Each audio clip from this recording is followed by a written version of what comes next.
So I make these videos to give you guys the real raw truth. Because a lot of people aren't going to give that to you guys. A lot of things, a lot of YouTubers are just going to give you guys entertainment, you know? But at the end of the day, it's a community. That's what I hope to build. So I just want to say, if you guys don't agree with anything that I say, please criticize me, call me out, talk to me. I will be more than happy to respond to you. I want to build a community up, you know, that's built upon being yourself, being not afraid to speak your mind. So, with that being said, guys, we have to stop following fake YouTubers. And what I mean by a fake YouTuber is, let's say you comment on their video, they like every single comment besides yours and keep going on and then just make more videos.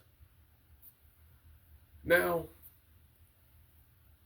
I understand that's the internet, but you know, who are they making content for? You know what I mean? Like, I see a lot of shills and I see a lot of people who just don't respond to real criticism.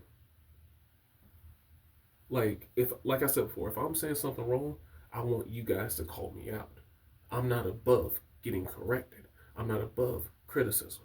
I'm not going to ignore you.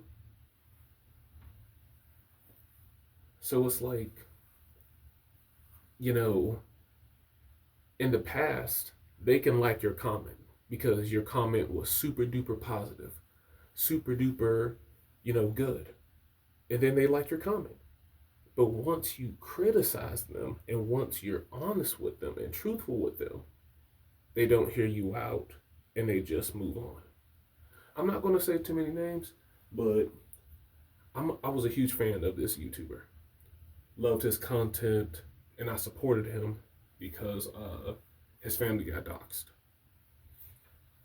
So he started saying and started thinking that, what Andy Pants Gaming was saying was complete lunacy, dismissing everything he says.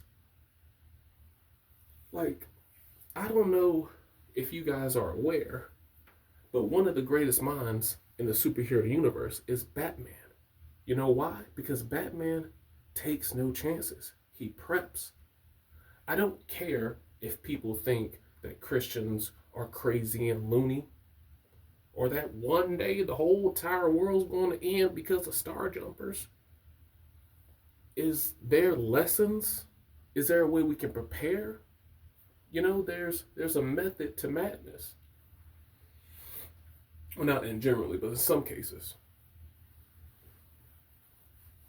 But you guys get what I'm saying, right? Like, for example, if Sniper Wolf does something extremely messed up, if you call her out on one of her videos, she's not going to respond to you, especially if you are being real. But let you say something uh, super positive about them, super duper positive, and they're going to like your comment. Like, do you see your followers as just followers? Like, is that all we all do you? We're just followers? Is that why you like? I don't get it.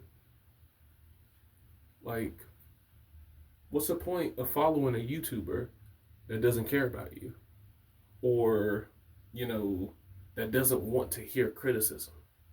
You know what I mean? I could be crazy. If I'm just tripping or I'm just crazy, let me know in the comments. But I just strongly just feel like that. I feel like some YouTubers, I feel like their egos are so high that they forget what it's like to actually, talk with your fan base and not just ignore them. Because I was a fan of this person. I felt bad for, you know, Alyssa Mercante doxing him and revealing his family. Like, that's messed up. But at the same time, when you're really not in touch with your people who like you, if you're not really in touch with your fan base, some are bound to leave you. You know what I mean? But that's just a few examples. Like, I care about you guys. That's why I welcome criticism. That's why I'm not above it. I'm not above being corrected. And, like, that's why I really care about you guys. Like, we're all a community, like, on YouTube and off it. We all have to live on this planet together. But I just want to get that off my chest. Peace out, y'all.